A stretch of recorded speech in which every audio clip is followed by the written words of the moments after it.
आम्ही इथे आल्यापासून खूप प्रसन्न वाटलं. इथे वातावरण खूप छान आहे, हवा छान आहे, थंड वाटतं, छान झाडे झुडपं, आवाज नाही कसले, एकदम शांत वाटलं. आणि काल हे सगळे बाहेर फिरायला गेले असताना आम्ही दोघंच होतो इथे, पण या लोकांनी आम्हाला दोघांना खूप सांभाळून घेतलं, त्याच्यामुळे खूपच छान वाटलं. आणि वातावरण पण खूप छान, जेवायला पण आम्हाला त्या दोघांनी आणि व्यवस्थित केलं. आणि सगळं नाश्ता म्हणा, जेवण म्हणा, चविष्ट होतं.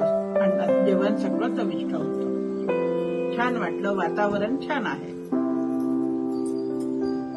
तुम्ही बोला.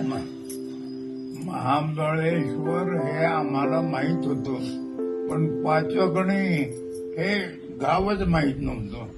पण आम्ही इथे आलो, एकदम प्रसन्न वाटलं. हवा एकदम मस्त आहे, झाडे झुडपे एकदम मस्त आहे आणि एकदम छान वाटलं.